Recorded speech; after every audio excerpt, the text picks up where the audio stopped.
Hello everyone, welcome to Shilbabu electrical YouTube channel. Shilbabu electrical YouTube চ্যানেলে সকলকে স্বাগত। সবাই কেমন আছো? আশা করি সবাই ভালো আছো। এই ভিডিওতে আমি একটি গুরুত্বপূর্ণ টপিক নিয়ে আলোচনা করব। গুরুত্বপূর্ণ টপিকটা কি? গুরুত্বপূর্ণ টপিকটা হলো, যদি কোনো ব্যক্তি অর্থাৎ আমি, তোমরা বা অন্য কেউ হঠাৎ যদি কেউ শক খেয়ে যায়, সেই ইলেকট্রিক শক খাওয়ার ফলে তার প্রাথমিক ট্রিটমেন্ট কি হতে পারে বা তাকে কিভাবে প্রাথমিক ট্রিটমেন্ট আমরা দেব, সেই বিস্তারিত আমি আলোচনা করব। তাহলে চলো শুরু করি।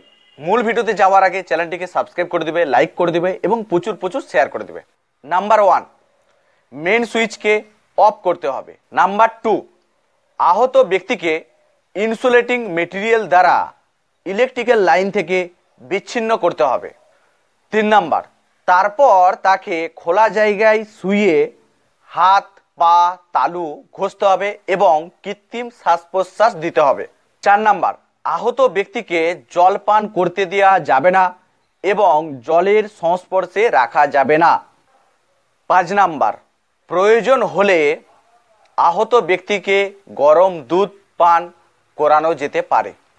6 নম্বর পয়েন্ট, যত দ্রুত সম্ভব চিকিৎসকের কাছে নিয়ে যেতে হবে, অর্থাৎ হসপিটাল বা আদার্স কোনো জায়গায় নিয়ে যেতে হবে। এই ছিল বিস্তারিত বিষয়। এই ভিডিও থেকে যদি কিছু জানতে পারো, শিখতে পারো, তাহলে অতি অবশ্যই এই চ্যানেলটিকে সাবস্ক্রাইব করবে, লাইক করবে এবং প্রচুর শেয়ার করবে। আর ইলেকট্রিক্যাল সংক্রান্ত বা ইলেকট্রিক্যাল নিউজ সংক্রান্ত আইটিআই, ডিপ্লোমা, বিভিন্ন নিউজ আপডেট পরপর এই চ্যানেলে আস্তে আস্তে আসবে। এই চ্যানেলটিকে সাবস্ক্রাইব করে রাখো। আর প্র্যাকটিক্যালও ভিডিও আস্তে আস্তে এই চ্যানেলে আসবে এবং চ্যানেলটিকে প্রচুর শেয়ার করবে।